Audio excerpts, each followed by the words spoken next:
and this is the complete course on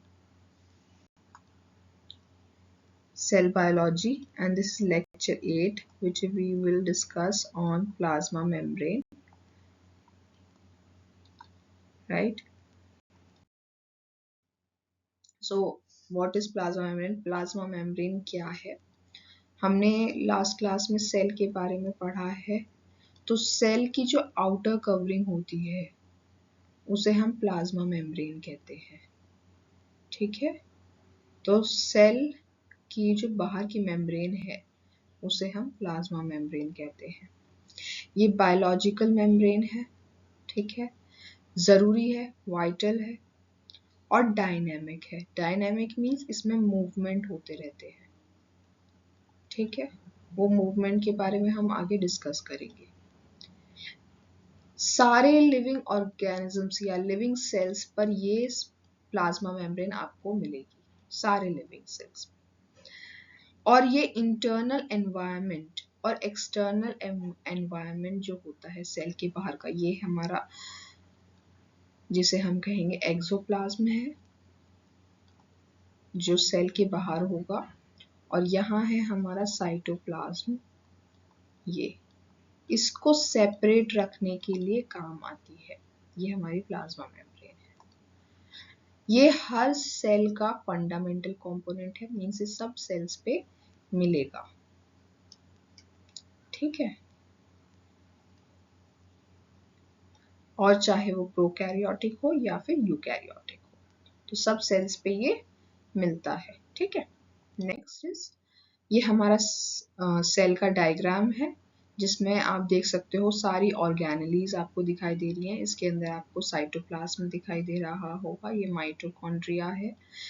ये ribosomes आपको दिखाई दे रहे हैं एंडोप्लाज्मिक रेटिकुलम के ऊपर, रफ एंडोप्लाज्मिक रेटिकुलम के ऊपर। सेल कोट या फिर आप सेल की जो बाहर की कवरिंग है उसको आप देख सकते हो, ये वाला पार्ट। और ये जो हमारी दो लेयर्स आपको दिखाई दे रही हैं, ये है आपका प्लाज्मा मेम्ब्रेन, ठीक है।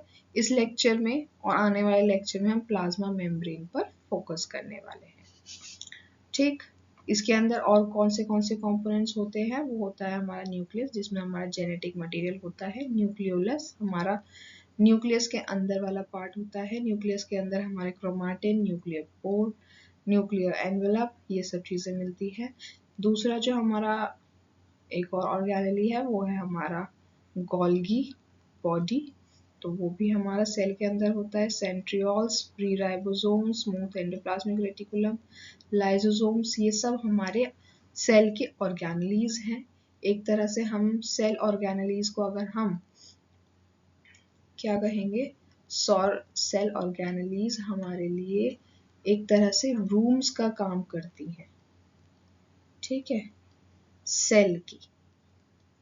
और उन सेल के अंदर कुछ ना कुछ फंक्शंस हो रहे होते हैं सेल के, ठीक है। और जो प्लाज्मा मेम्ब्रेन होती है वो हमारे सेल की एक आउटर कवरिंग होती है, ठीक है, जो इस चीज का ध्यान रखती है कि सेल के अंदर क्या जाना चाहिए और सेल के बाहर क्या जाना चाहिए, ठीक है।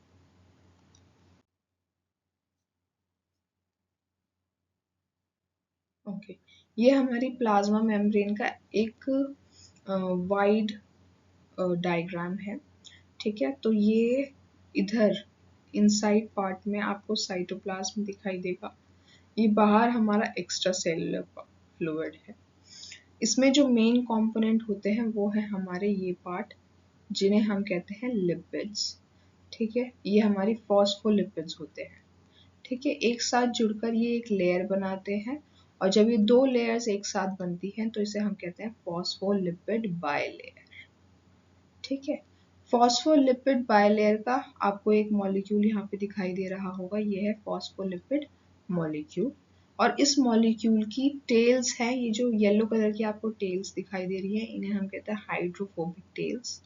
और ये है इनके हाइड्रोफिलिक हेड्स। हाइड्रोफिलिक का मतलब होता है वाटर लविंग, ठीक है, वाटर लविंग। और हाइड्रोफोबिक का मतलब होता है वाटर हेटिंग। ठीक है, यानी कि यहाँ जो ये हेड्स वाले पार्ट है, जो ये ऑरेंज वाला पार्ट है, यहाँ पर वाटर मॉलिक्यूल आराम से आके इंटरेक्ट कर सकता है, पर वो पास ऑन नहीं होगा बिकॉज ये एरिया जो है ये हाइड्रोफोबिक है, यहाँ वाटर नहीं आ सकता। यहाँ पर भी आपको वाटर इजीली इंटरेक्ट कर सकता है प्लाज्मा मेम्ब्रेन के साथ।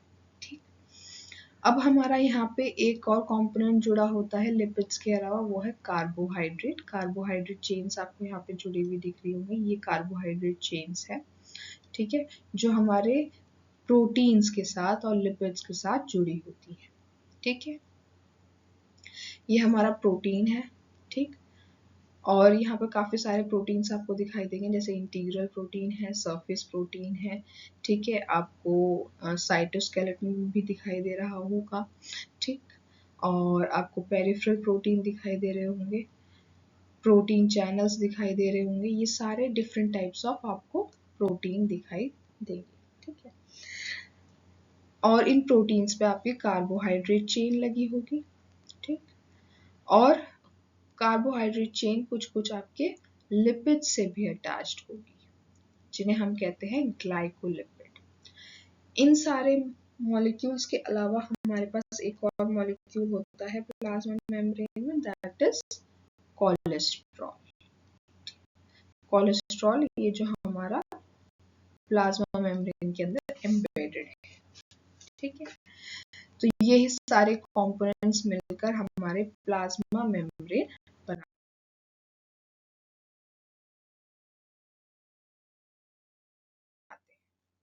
अगर हम प्लाज्मा मेम्ब्रेन की मेन कंपोनेंट्स की बात करें तो मेन कंपोनेंट्स हमारे लिपिड्स, दूसरा है प्रोटीन्स, तीसरे है कार्बोहाइड्रेट्स, ठीक, and fourth one is cholesterol. ठीक, अगर मैं फंक्शंस की बात करूं प्लाज्मा मेम्ब्रेन की, तो ये सिलेक्टिव बैरियर है और ट्रांसपोर्ट काम करता है, ट्रांसपोर्ट का काम करता है, सिलेक्टिवली ट्रांसपोर्ट करता है और सिलेक्टिवली बैरियर देता है। किस चीज़ को अंदर जाना है, किस चीज़ को बाहर जाना है, उसको ट्रांसपोर्ट किस तरह से करना है, इसको सिलेक्टिवली बताता है। Controls what enters exits the cell via passive or active transport, maintaining the internal balance। Cell के अंदर भी इंटरनल बैलेंस होना ज़रूरी है, कौन से मॉलिक्यूल्स कितने अमाउंट में अंदर होने चाहिए और कितने मॉलिक्यूल्स कितने अमाउंट में बाहर होने चाहिए, ये चीज़ को मेंटेन रखने का काम हमारा प्लाज्मा मेम्ब्रेन करता है। ठीक, और किसी चीज़ को अंदर किस तरह से डिफ्यूज़ किया जाए, जैसे कि मैंने आपको बताया ये पार्ट जो होता है हमारा, ये होता है हाइड्रोफिलिक।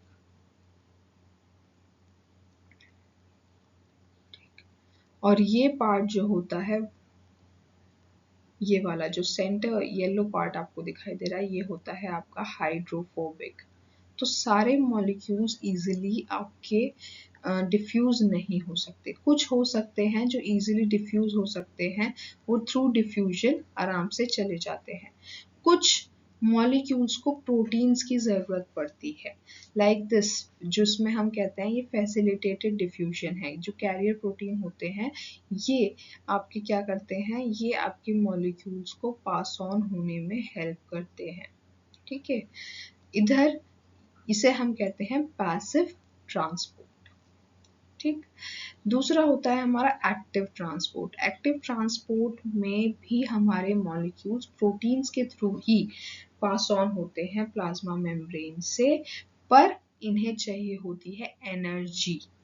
ठीक, जब एनर्जी की रिक्वायरमेंट होती है प्रोटीन्स को मॉलिक्यूल्स को पास ऑन करने के लिए, तो उसे हम कहेंगे एक्टिव ट्रांसपोर्ट। जब एटीपी की एनर्जी की ज़रूरत नहीं है तो उसे हम कहते हैं पैसिव ट्रांसपोर्ट। ये सब चीज़ें हम डिटेल्स में आगे वाले लेक्चर्स में पढ़ेंगे। ठीक है, देन सेल को हमें कम्युनिकेशन के लिए भी ज़रूरत होती है। सेल चाहता है कि अगर ये सेल इन्वायरमेंट में है तो उसे पता करना है कि उसके आसपास जो मॉलिक्यूल्स हैं वो कितने नुकसानदायक तो नहीं है, या उसके कोई न्यूट्रिएंट्स उसको चाहिए वो तो उसके आसपास नहीं है, तो उसको इंटरेक्शन करने के लिए भी हमारी प्लाज्मा मेम्ब्रेन हेल्प करती है। कैसे हेल्प करती है? उसके पास कुछ रिसेप्टर्स होते हैं, इन्हें हम कहते हैं रिसेप्टर्स, जो प्लाज्मा मेम्ब्रेन में एम्बेडेड है। ये रिसेप्टर्स पर्टिकुलर मॉलिक्यूल को आइडेंटिफाई करने के लिए हेल्प करते हैं, ठीक है। और ये पर्टिकुलर मेम्ब्रेन को आइडेंटिफाई करके ये सिग्नल बताते हैं कि ये हमारे लिए यूजफुल है, तो हम इसको अंदर ले सकते हैं, और अगर ये हमारे लिए यूजफुल नहीं है तो हमें इसके लिए कुछ ऐसा रिस्पॉन्स प्रोड्यूस करना होगा जिससे हम उसको खत्म कर सके। तो they contain receptors for signalling molecules and glycocalyx for cell identification. cell identification के लिए ये molecules होते हैं, glycocalyx होता है, signaling molecules होते हैं, जिससे receptors होते हैं, जिससे हम सेल से सेल इंटरेक्शन कर सकते हैं। ओके, नेक्स्ट इज सपोर्ट देने का काम और शेप देने का काम। ओके, हर सेल डिफरेंट शेप और सपोर्ट का होता है। तो डिफरेंट शेप और सपोर्ट किस तरह से मिलता है? जब वो सेल की बाउंड्री बना देती है, जो सेल का जो अंदर का कंटेंट है उसको प्रोटेक्ट करने का भी काम करती है। और जो हमारा साइटोस्केलेटन होता है, साइटोस्केलेटन इज द स्केलेटन, कुछ ऐसे प्रोटीन्स होते हैं जो मिलकर सेल के आउटर लाइनिंग में या इनर लाइनिंग में अंदर होते हैं, वो उस सेल के प्लाज्मा मेम्ब्रेन को सपोर्ट देते हैं, ठीक। और उसके अकॉर्डिंग हमारी जो शेप सेल को मिल पाती है। जैसे कि अगर आप फिब्रोब्लास्ट की शेप देखोगे तो फिब्रोब्लास्ट की शेप जो होती है एक स्टार लाइक शेप है, ठीक है। यहाँ पर डिफरेंट टाइप्स ऑफ आपको शेप्स दिख रही है। ये प्लांट सेल की शेप है, ये ईस्ट सेल की शेप है, इसमें एनिमल सेल की शेप है। तो वो क्यों हो पा रही है? क्योंकि उसकी प्लाज्मा मेम्ब्रेन के अकॉर्डिंग और उसके अंदर जो हमारे क्या है साइटोस्केलेटन फाइबर्स हैं उसके अकॉर्डिंग, ठीक है। तो प्लाज्मा मेम्ब्रेन शेप और सपोर्ट देने का काम करती है, ठीक। Then we have functions of plasma membrane. Plasma membrane के जो और दूसरे functions क्या हैं? जो membrane potential का काम establish करने का काम करे। Like membrane potential क्या है? हमारे सेल के बाहर कुछ आयंस होते हैं, राइट? यहाँ पर भी हमारे कुछ आयंस होंगे और यहाँ पर भी हमारे कुछ आयंस होंगे। उनको मेंटेन करके इस सेल के जो इलेक्ट्रिकल ग्रेडियंट को मेंटेन करने का काम कौन करता है? प्लाज्मा मेम्ब्रेन का, ठीक है। कितने अमाउंट ऑफ सोडियम आयंस हमारे बाहर होने चाहिए, कितने सोडियम आयंस हमारे अंदर होने चाहिए, कितने हमारे पोटेशियम आयंस अंदर होने चाहिए और कितने बाहर होने चाहिए, उसको अच्छे से फ्लो करने का काम, आयन फ्लो को रेगुलेट करने का काम हमारा प्लाज्मा मेम्ब्रेन करता है, ठीक। नेक्स्ट इज, तो ये थे हमारे सारे फंक्शंस और हमारे प्लाज्मा मेम्ब्रेन का एक इंट्रोडक्शन। अगर आपको ये लेक्चर समझ में आया हो तो बायो एनवी को आप लाइक, सब्सक्राइब एंड शेयर कीजिए। Thank you.